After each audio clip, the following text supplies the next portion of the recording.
Hey everyone, welcome back. Today, we're diving into something super useful: how to connect Microsoft Exchange to Outlook in 2025.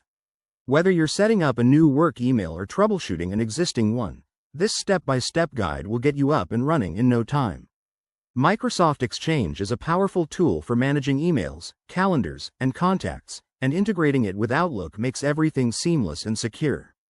So, let's jump right in.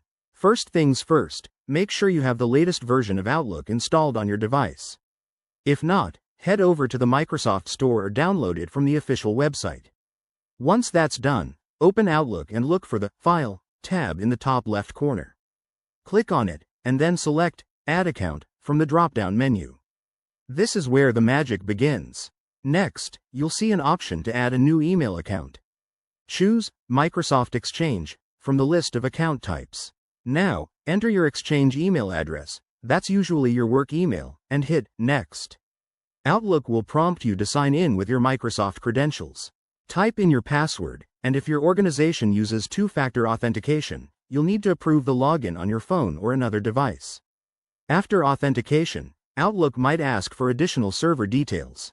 In 2025, Microsoft has streamlined this process, so you can often just select Auto Discover to let the app find the settings for you. If it doesn't auto-configure, you'll need to input your Exchange server URL, which you can get from your IT admin. Once entered, click Connect, and wait for Outlook to verify the connection. Great job! Now, Outlook will start syncing your emails, calendars, and contacts from Exchange. This might take a few minutes depending on how much data you have. Once it's complete, you can check your inbox to make sure everything's there. If you run into any errors, double-check your credentials or reach out to your IT support for help. And there you have it. You're all set to use Microsoft Exchange in Outlook for 2025. This setup not only boosts your productivity but also keeps your data secure with the latest encryption features. If you found this tutorial helpful, give it a thumbs up, subscribe for more tech tips, and drop a comment below if you have any questions. Thanks for watching, and I'll see you in the next video.